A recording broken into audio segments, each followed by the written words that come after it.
सुस्वागतम। मैं हूं आशुतोष और आप मेरे साथ देख रहे हैं चलो चेक कर लेते हैं।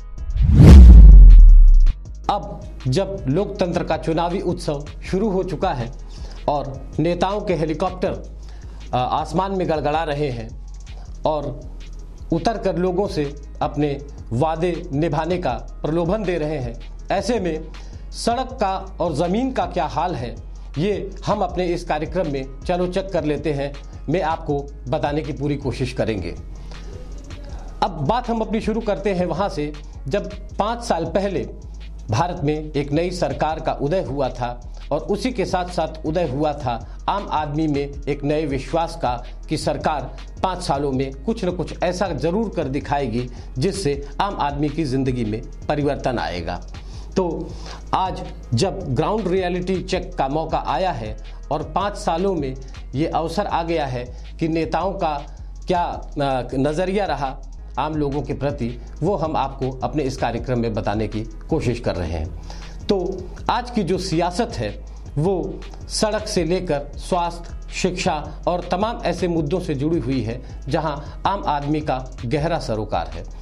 इसी कड़ी में आज हम अपने पहले ग्राउंड रियलिटी चेक में सबसे पहले सड़कों का हाल जानना चाहेंगे, क्योंकि सियासत में जो एक्सप्रेसवे हैं वो पहले भी बड़े राजनीतिक मुद्दे बन चुके हैं।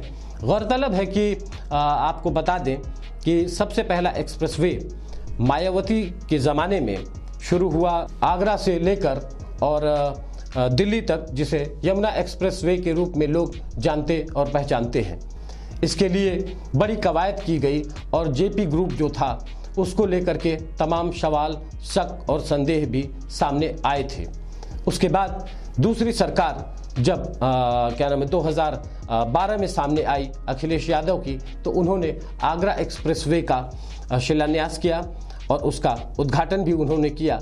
उन्होंने उस सड़क पर लड़ाकू विमान उतार करके एक संदेश देने का काम किया कि उन्होंने अपने कार्यकाल में सड़कों को लेकर बेहतरीन सरोकार दिखाया है।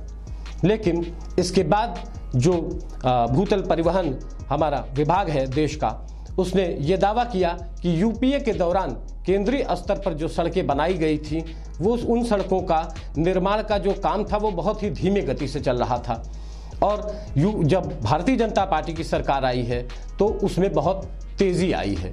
लेकिन अब जब ग्राउंड रियलिटी चेक हुआ है तो जो बनारस का क्षेत्र है, यानी कि जो प्रधानमंत्री नरेंद्र मोदी का संसदीय क्षेत्र है, और वहाँ से एक सड़क चलती है जो आजमगढ़ को गोरखपुर से जोड़ती है।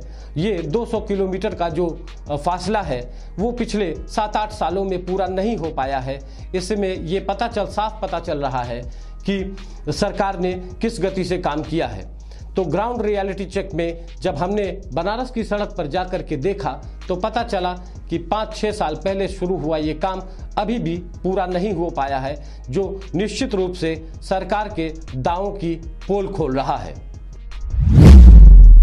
सड़कों की सियासत का जहां तक सवाल है उसमें बड़े बड़े गेम चेंजर्स भी सामने आए हैं। इसके पहले जब आगरा एक्सप्रेसवे बना था उसको भी लेकर के सवाल उठे थे, यमुना एक्सप्रेसवे को लेकर भी तमाम सवाल उठे थे जब जेपी की एंट्री हुई थी और जेपी ग्रुप के ऊपर गंभीर आरोप लगे थे मायावती के समय में। और अखिलेश यादव ने जो बजट अलॉट किए बनारस से गोरखपुर को जोड़ने वाली सड़क पर, वो गायत्री प्रोजेक्ट्स नाम के एक कंपनी को मिला है। गायत्री प्रोजेक्ट्स कंपनी का अभी तक जो ग्राउंड रियलिटी है वो ये साफ बता रहा है कि उन्होंने अभी तक पैसे का पूरा इस्तेमाल नहीं किया है, जिससे लोगों को बड़ी परेशानी का सामना करना पड़ रहा है। सड़क से सियासत तक जो कुछ चल रहा है उसमें आंकड़ों की बड़ी बाजीगरी सामने आई है। हालांकि 2019-20 का जो बजट उत्तर प्रदेश की सरकार ने आवंटित किया है उस बजट में 3164 करोड़ एक्सप्रेसवे को दिए जाने का मामला सामने आया है।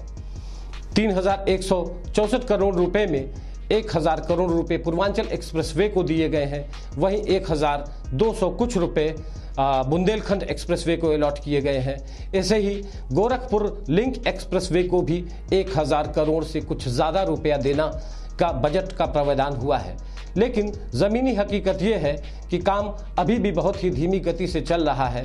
जल्द ही एक मामला सामने आया तब था जब अखिलेश यादव ने एक बड़ा आरोप लगाया था प्रधानमंत्री के ऊपर कि पूर्वांचल एक्सप्रेसवे का उन्होंने पहले ही उद्घाटन कर दिया था, बावजूद उसके प्रधानमंत्री ने पूर्वी उत्तर प्रदेश के आजमगढ़ में जाकर के पूर्वांचल एक्सप्रेसवे का दोबारा उद्घाटन करके और उसका श्रेय लेने की कोशिश की थी।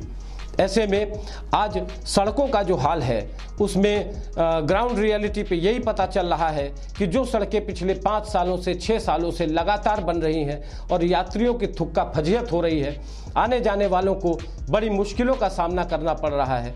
अगर 200 किलोमीटर सड़क 7 साल में पूरी नहीं हो पाई है तो जो सरकार का ड्रीम प्रोजेक्ट है गंगा एक्सप्रेसवे बनाने का पिछले 6 महीने से जो चल रहा है कि 600 किलोमीटर का सबसे बड़ा गंगा एक्सप्रेसवे वो देश को मिलने वाला है, वो सहज ही अंदाजा लगाया जा सकता है कि आखिर उसको बनने में कितना वक्त लगेगा। सड़क से सियासत तक के इस सफर में हम ऐसे ही अन्य मुद्दों पर आपको ग्राउंड रियलिटी चेक से लगातार रूबरू कराते रहेंगे। देखते रहिए हमारा ये कार्यक्रम चलो चेक कर लेते हैं।